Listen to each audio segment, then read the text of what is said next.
स्वागत है दोस्तों स्टडी फॉर यूपीएससी में। आज हम लोग जहाँ तक पढ़े थे यानी कि इकोनॉमी पार्ट 8 उससे आगे पार्ट 9 में क्या पढ़ने जा रहे हैं सो देखिए। तो एक टर्म हम लोग पढ़ेंगे जिसका नाम है ग्रीन जीडीपी यानी कि हरित जीडीपी। तो ये क्या होता है देखिए ध्यान से। तो यह भी एक जीडीपी ही होता है, लेकिन क्या होता है कि वह जीडीपी है जिसमें आर्थिक उत्पादन की गणना करते समय यानी कि कितना हम प्रोडक्शन किए हैं उसकी गणना करते समय हम जो पर्यावरण का क्षति किया है ना, यानी कि इन्वायरमेंटल डिग्रेडेशन हुआ है ना उत्पादन में, और जो संसाधन की कमी हुई यानी कि डिप्लेशन हुआ है उसको घटा दिया जाता है। यानी सिंपल कहें कि जीडीपी में से पर्यावरण को जितना नुकसान हुआ उसका मौद्रिक वैल्यू निकाल कर घटा देंगे तो हमको क्या मिलेगा, ग्रीन जीडीपी मिलेगा। तो अगर आपसे पूछा जाए कि ग्रीन जीडीपी क्या है तो सिंपल कहिएगा कि जीडीपी में से यानी कि प्रोडक्शन करने के समय जो पर्यावरण का नुकसान हुआ उसका मौद्रिक वैल्यू निकाल कर जीडीपी के मौद्रिक वैल्यू से घटा देंगे तो हमको क्या मिल जाएगा, ग्रीन जीडीपी मिल जाएगा। सिंपल आपके पास ये फॉर्मूला हो गया। तो ग्रीन जीडीपी समझ गए। अब हम लोग आगे बढ़ते हैं। एक और चीज़ आता है जब हम नेशनल इनकम और डेवलपमेंट वाला चैप्टर पढ़ते हैं तो उसमें आपको इन्वायरमेंटल कुजनेट कर्व के बारे में पढ़ना पड़ता है। तो देखते हैं यह क्या है। तो यह एक प्रकार का हाइपोथेसिस है यानी कि यह एक परिकल्पना है जो बताती है आर्थिक विकास और पर्यावरण में प्रदूषण का जो संबंध होता है वह उल्टे यू के जैसा होता है, इन्वर्टेड यू शेप में होता है। मतलब ये कहना चाह रहा है कि इन आर्थिक विकास और पर्यावरण का जो संबंध होता है वह उल्टा संबंध होता है। ठीक है, इसी इन्वायरमेंटल कुजनेट कर्व को कभी कभी इन्वर्टेड यू हाइपोथेसिस भी कहते हैं। ठीक है, अब देखिए ये जो आर्थिक विकास है उसके लिए हम लोग जो मापने का एक तरीका है जिसका नाम है पीसीआई, पर कैपिटा इनकम, हम पर कैपिटा इनकम के आधार पर देखेंगे। ठीक है, तो एक्स एक्सिस के लिए पर कैपिटा इनकम मानेंगे और वाई एक्सिस आपका हो जाएगा प्रदूषण। तो जो इन्वायरमेंटल कुजनेट कर्व बनता है वो यू आकार का बनता है। ठीक है, अब ध्यान दीजिए ये यहाँ पे मैक्सिमम पॉइंट है। ठीक है, अब एक बात करते हैं। जैसे देखिए चित्र के अनुसार आपको क्या समझ में आ रहा है कि जैसे जैसे आय बढ़ती है वैसे वैसे प्रदूषण का स्तर भी बढ़ता है। जैसे देखिए यहाँ इतना था तो यहाँ इतना हुआ, इससे आगे हुआ तो इससे आगे हुआ, अब यहाँ से ये मैक्सिमम पहुँच गया। कहने का मतलब ये है कि जैसे जैसे आय बढ़ रही है वैसे वैसे प्रदूषण का लेवल भी बढ़ रहा है, लेकिन एक निश्चित बिंदु तक ही ऐसा होता है। जैसे देखिए एक निश्चित बिंदु ऐसा आ गया, उसके बाद जो है पीसीआई के बढ़ने से यानी कि पर कैपिटा इनकम के बढ़ने से भी क्या होता है कि ये आपको घटता ही है। ठीक है ना, यानी कि प्रदूषण घटती है। ठीक है, तो यही आपको क्या है, इन्वायरमेंटल कुजनेट कर्व है जो आपको प्रति व्यक्ति आय और प्रदूषण के बीच में रिलेशन को बताता है। ठीक है, अब हम लोग एक चीज़ और देखने जा रहे हैं जिसका नाम है ग्रॉस इन्वायरमेंटल प्रोडक्ट।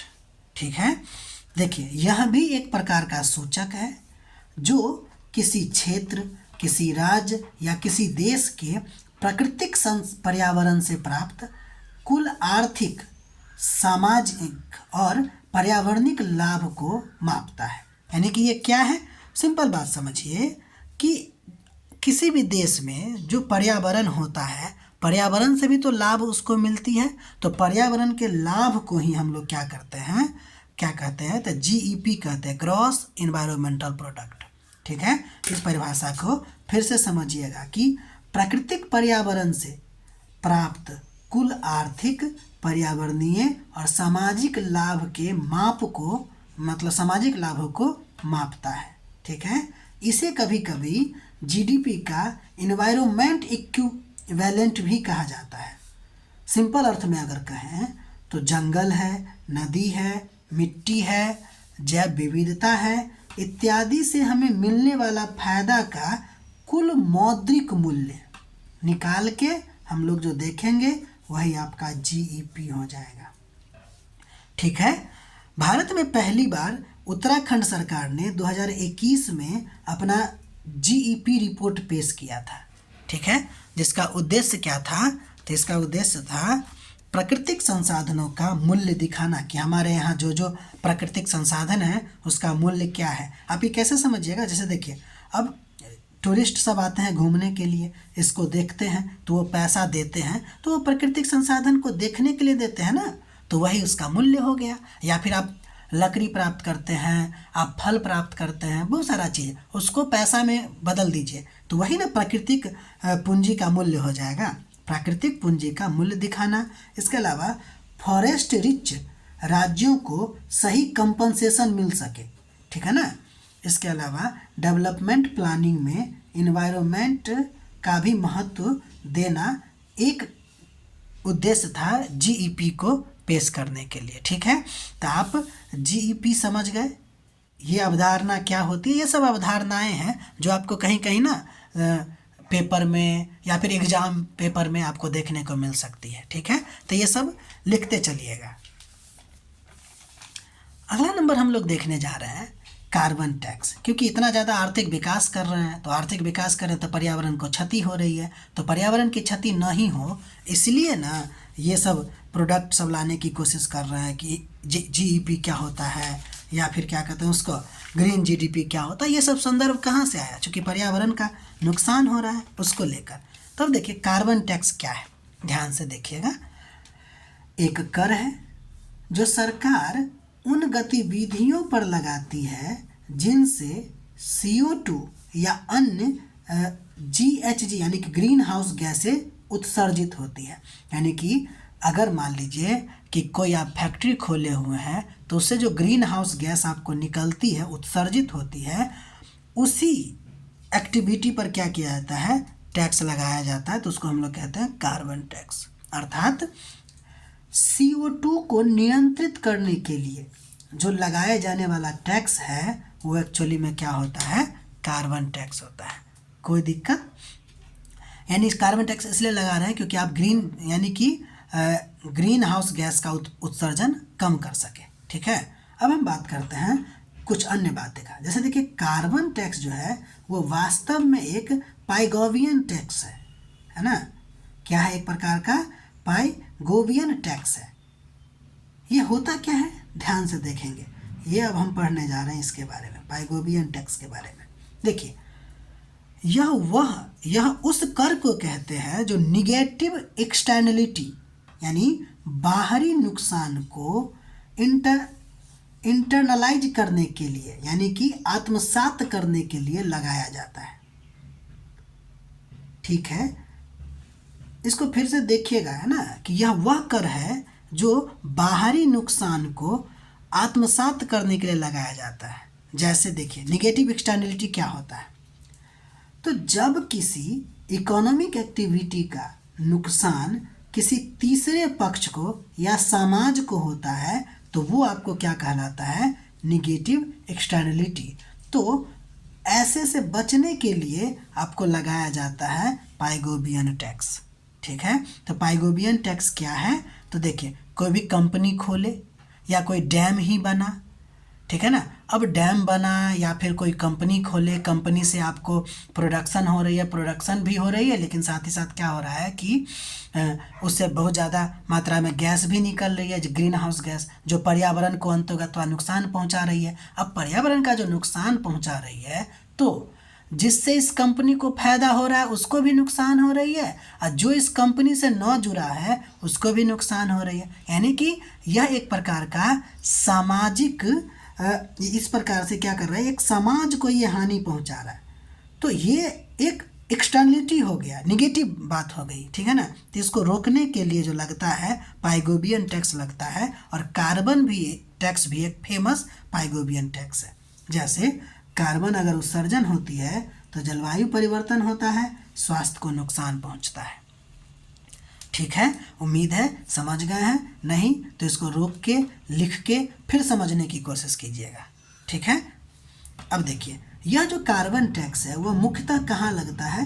तो फॉसिल फ्यूल पर लगता है, इंडस्ट्री पे लगता है और मैन्युफैक्चरिंग यूनिट पे लगता है, इलेक्ट्रिसिटी जनरेटर पे लगता है, यानी कि इलेक्ट्रिसिटी जनरेशन जो थर्मल पावर है। अब देखिए इलेक्ट्रिसिटी जनरेशन अदर चीज़ से भी हो सकता है, जैसे हम विंड माइल से करेंगे, सोलर सिस्टम से करेंगे, तो वो क्या मतलब ग्रीन हाउस गैस निकालती है? नहीं निकालती है, तो उसका प्रभाव नहीं है, तो उस पर नहीं होगा। तो इलेक्ट्रिसिटी जनरेशन तो होगा लेकिन थर्मल पावर से, जैसे कोयला जलाने से अगर हुआ।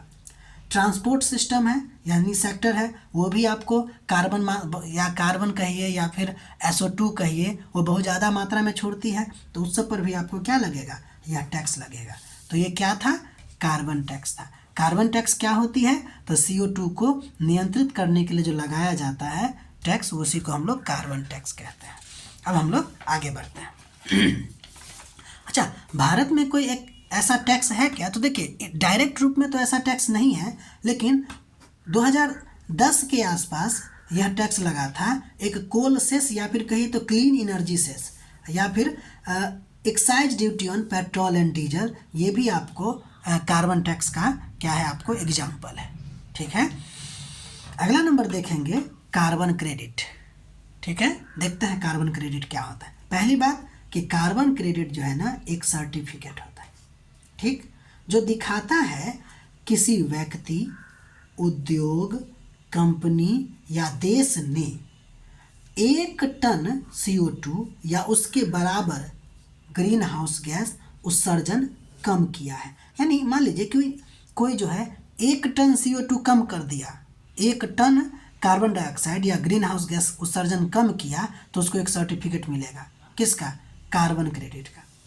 वही अगर हम कहें कि अगर कोई एक और व्यक्ति है जो 1 टन CO2 उत्सर्जित करने की अनुमति, मान लीजिए कि ये क्या करेगा, उत्सर्जन कम किया और किसी और को ये दे देगा, तो अब इसके पास भी ये इतना अधिकार हो गया कि वो 1 टन CO2 को उत्सर्जित कर सकता है।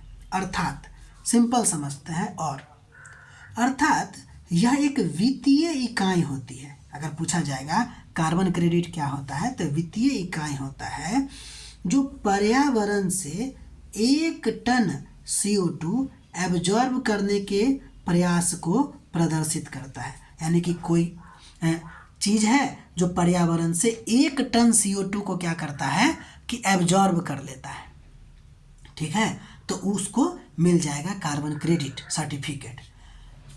एक तो ये हो सकता है। दूसरा, इस कार्बन क्रेडिट को अर्जित करने के लिए उसको ग्रीन प्रोजेक्ट पर क्या करना होगा? निवेश करना होगा। अगर आपको कार्बन क्रेडिट अर्जित करना है तो ग्रीन प्रोजेक्ट पे निवेश कीजिए।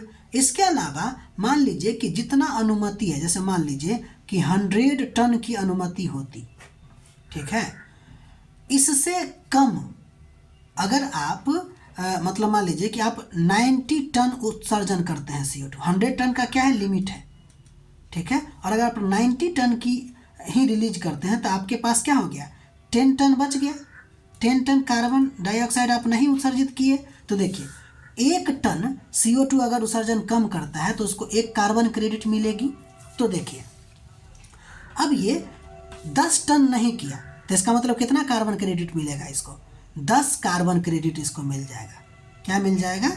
10 कार्बन क्रेडिट मिल जाएगा। ठीक है, अब ये क्या कर सकता है? कार्बन क्रेडिट को बेच सकता है। तो वही लिखे हैं कि अनुमति प्राप्त सीमा से कम उत्सर्जन करने वाले कंपनी को भी ये मिलता है।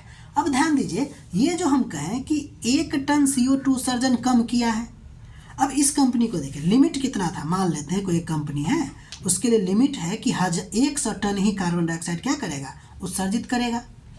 उसने 90 टन किया उत्सर्जित और 10 टन को क्या कर दिया, नहीं किया। उसने क्या किया, 10 टन को नहीं किया। तो देखिए हम बोले थे कि 1 टन उत्सर्जन कम करना, बल्कि ये कितना किया, 10 टन। तो इसको कितना मिला, 10 कार्बन क्रेडिट मिला।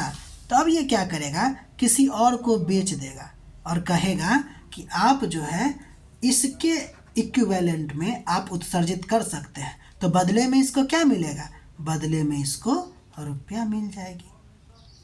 ठीक है ना। तो इसका फिर आपको कार्बन क्रेडिट का व्यापार भी होती है, ठीक है, जिसको हम लोग कार्बन मार्केट कहेंगे। उसको हम लोग आगे पढ़ेंगे। अब देखिए, ये जो कार्बन क्रेडिट है उसकी शुरुआत आपको क्योटो प्रोटोकॉल में 1997 में हुआ था। ठीक है, यहाँ तक हम लोग का हो गया। बाकी हम लोग अगले दिन पढ़ेंगे। आप सब से एक रिक्वेस्ट है कि आप लोग इसको लिखिए, लिखने से ज़्यादा समझ में आएगी। ठीक है, बाकी हम तो सिंपल करके मतलब बार बार लिख के सिंपल में लिख के आपको समझाने की कोशिश करते ही हैं। ठीक है, और विश्वास कीजिए कि यहाँ पे अभी हम लोग इकोनॉमिक्स को ही पूरी तरह से कंप्लीट करने की कोशिश कर रहे हैं, जो 1 से 1.5 सप्ताह में हो जाएगा। ठीक है, तब तक के लिए आप लोग ख्याल रखिए और ऐसे ही पढ़ते रहिए और हमारा सपोर्ट कीजिए। ठीक है।